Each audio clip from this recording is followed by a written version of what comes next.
Hi everyone, welcome to the 2025 Market Review and the Outlook for 2026. My name is Matthew Leong, Portfolio Manager, and I've got Graeme Bibby, our Chief Investment Officer, with me today.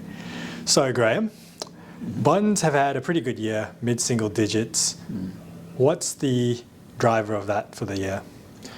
Well, most of it was government bond yields. So during the course of the year, government bond yields have ended up lower than where they started the year, but also very, very good credit spread returns. So we've seen that across both global markets and Australian markets. We see it from the chart beside us, where in particular it's been up for the year.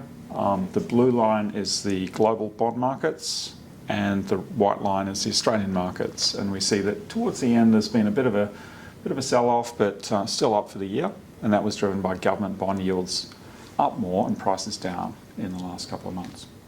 Yep. And what do we see for 2026? What's the outlook there? Well, we see a bit of a mix of still the Federal Reserve cutting rates, so we would expect some bond yields to come down, and then in Australia on hold, so pretty much steady. So we would see that differential starting to widen out a little bit, so more performance on the upside for international bond markets versus Australia. Yep.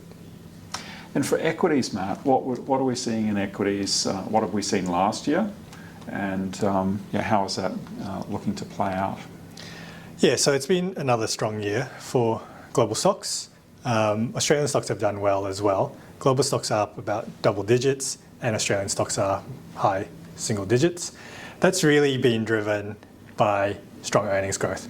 And although we've had quite a bit of volatility in the first half of the year with tariffs and Liberation Day from the US, what we've seen since then is very strong earnings growth still playing out. And we think that's been driven by resilient economies as well as very strong spending from AI leaders like Microsoft, Google, and the like, who are building out AI infrastructure this year. So for next year, how do we see things playing out for 2026 in equities markets, Matt? So we still expect a pretty supportive environment for earnings next year. On one hand, we've got government spending going up pretty significantly for US and Europe. We've also got rates potentially coming down in the US, for example.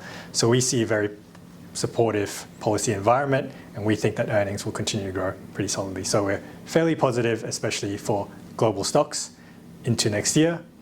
For Australian stocks, we're still positive. We think there'll be a broader uplift from global economic growth, but less so. And hence, we start the year with an overweight to global stocks. In terms of the overall asset allocation, Graeme, what are we looking at for next year? So within the overall growth assets, we're neutral, but there's a nuance to that where we're preferring international equities over Australian equities, and you can see that we've had that position and that's sort of played out well for us. We expect that to continue into next year. And on the bond side, we would expect still well-supported bond markets, so modest positive returns there, as we see at the edges some of the bond rates overseas and cash rates coming down. So we will maintain that neutral position. Where we see there's opportunities in modest sell-offs here and there, we will add to that, and we'll look to take profits on the upside when it's appropriate, when things get overvalued and we see catalysts for change.